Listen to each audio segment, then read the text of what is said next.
எல்லோருக்கும் வணக்கம். இன்றைக்கி ஹெல்த் டிப்ஸில் நம்ம பார்க்க போகிறது சுகர்னால் என்ன, சுகர் வராமல் தடுக்க என்ன சாப்பிட வேண்டும், வந்தபின் கண்ட்ரோல் பண்ணுறதுக்கு என்ன சாப்பிடணும், அதை பற்றி பார்க்க போகிறோம். ஃபஸ்ட்டு சுகர்னால் என்னென்னு பார்ப்போம்.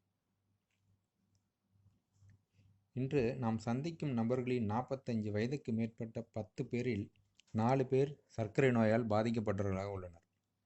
இந்த சர்க்கரை நோய் தென்னிந்திய மக்களையே அதிகம் பாதித்துள்ளது. உணவுமுறை மாறுபட்டாலும், மன அழுத்தத்தாலும், போதிய உடல் உழைப்பு, உடற்பயிற்சி இல்லாததாலும் பரம்பரையாகவும் சர்க்கரை நோய் பாதிப்பு ஏற்பட்டுள்ளது. உடலில் உள்ள கணையச் சுரப்பியில் இன்சுலின் உற்பத்தி பாதிக்கப்படுவதால் சர்க்கரை நோய் ஏற்பட காரணமாகிறது. சர்க்கரை நோயில் 2 வகைகள் உள்ளன. 1. உடலில் இன்சுலின் உற்பத்தி அறவே இல்லாமல் போய்விடுவதால் ஆயுள் முழுவதும் இன்சுலின் எடுத்துக்கொள்ள வேண்டிய நிலையில் உள்ளவர்கள் இந்த வகை சர்க்கரை நோய்க்கு IDDM, அதாவது இன்சுலின் டிபெண்டன்ட் டயபெட்டிஸ் மெலிட்டஸ் என்று பெயர். இந்த வகை சர்க்கரை நோய் பெரும்பாலும் குழந்தைகளுக்கு வரக்கூடியது. 2வது டைப், உடலில் இன்சுலின் உற்பத்தி தேவையான அளவுக்கு உற்பத்தி ஆகாததால் ஏற்படும் பாதிப்பு 2ஆம் வகை சர்க்கரை நோய். இதை NIDDM, அதாவது நான் இன்சுலின் டிபெண்டன்ட் டயபெட்டிஸ் மெலிட்டஸ் என்று பெயர். இந்த 2வது வகை சர்க்கரை நோயின் பாதிப்பு தான் மேற்கண்ட உணவுமுறை மாறுபாடு, உடல் பருமன், மன அழுத்தம், உடல் உழைப்பின்மை இவற்றால் வருவது. இதுதான் இந்திய மக்களை அதிகமாக பாதிக்கும் சர்க்கரை நோயாகும். இந்த நோயை சித்தர்கள் மதுமேக நோய் என்று கூறுகின்றனர். சர்க்கரை நோயின் பாதிப்பு வராமலும் வந்தபின் அதை கட்டுப்படுத்தவும் முறையான உணவு முறையினை கடைபிடிக்க வேண்டும்.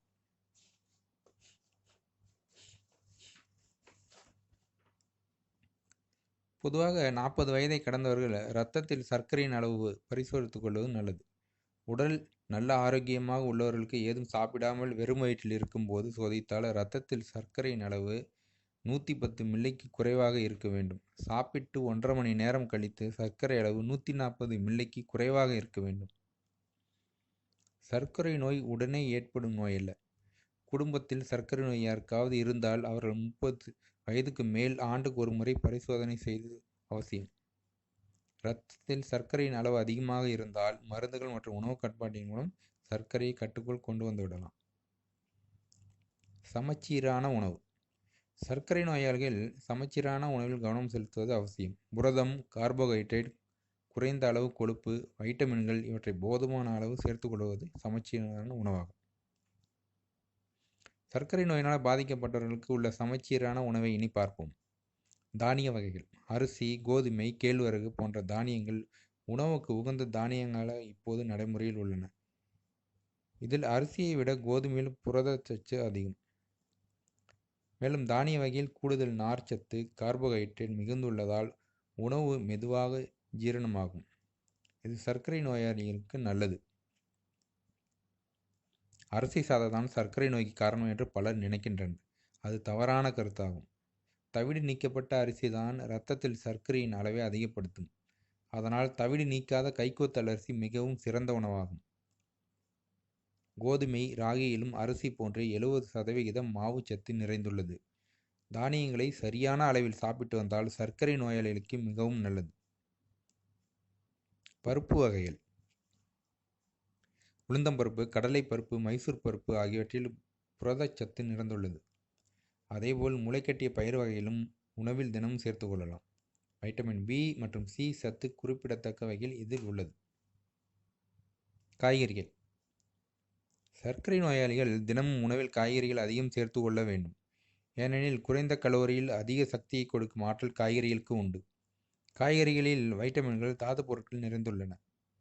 உதாரணமாக vitamin C, calcium, riboflavin, folic அமிலம் காய்கறியில் உள்ளதால் அவை உடலுக்கு வலுவை தரக்கூடியது.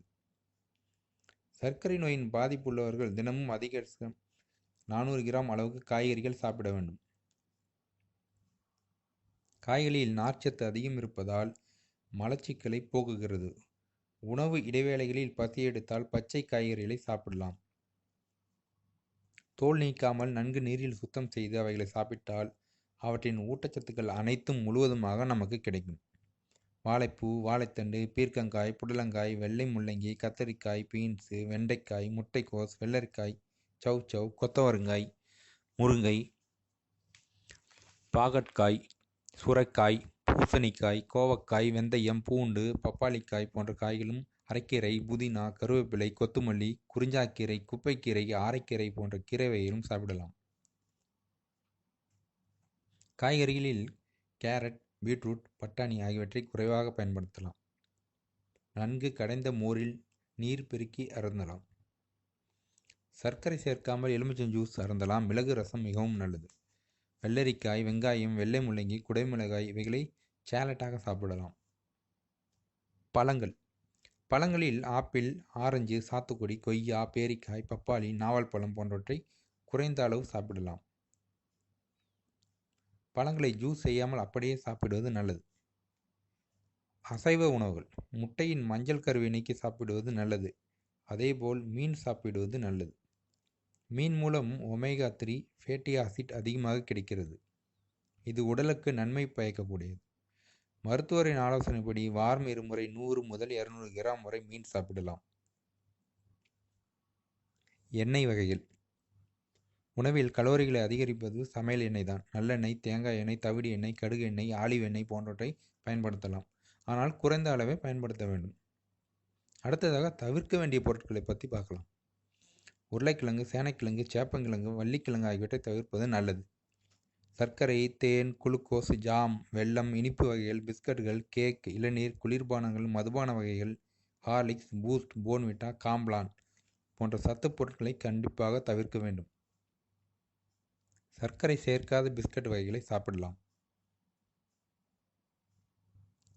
சுத்திகரிக்கப்பட்ட மைதா, ரவை, சேமியா போன்றவற்றை முற்றிலும் தவிர்க்க வேண்டும். பழங்களில் மாம்பழம், பலாப்பழம், சப்போட்டா பழம், சீதாப்பழம், பேரிச்சம்பழம், அத்திப்பழம், திராட்சை போன்ற பழங்களை தவிர்க்க வேண்டும். அசைவ உணவில் ஆட்டிறைச்சி, முட்டையின் மஞ்சள் கரு, கோழி இறைச்சி இவற்றை தவிர்க்க வேண்டும். எண்ணெய் வகையில் நெய், வெண்ணெய், வனஸ்பதி, பாமாயில் இவற்றை தவிர்ப்பது நல்லது. காலையில் எழுந்தவுடன் சர்க்கரை சேர்க்காமல் காஃபி அல்லது டீ, பால் சாப்பிடலாம். காலை 8 மணிக்கு டிஃபனாக இட்லி, தோசை, சப்பாத்தி சாப்பிடலாம். அல்லது கேழ்வரகு உணவு வகைகளை சாப்பிடலாம்.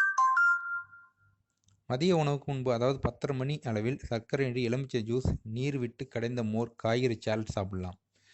12:30 மணிக்கு மதிய உணவில் சாதம், சாம்பார், ரசம், காய், பொரியல், கீரை, சாலட், முளைக்கட்டிய பயிறு வகைகளை சேர்த்து சாப்பிடலாம். பிற்பகல் 3 மணிக்கு சர்க்கரை இல்லாத காஃபி அல்லது டீ மற்றும் சுண்டல் அல்லது காய்கறி சாலட் சாப்பிடலாம். இரவு 8 மணிக்கு கோதுமை ரொட்டி அல்லது கேழ்வரகு ரொட்டி சாப்பிடலாம். படுக்கைக்கு செல்லும் முன் பால் அருந்துவது நல்லது. உணவை அளவாக சாப்பிட வேண்டும்.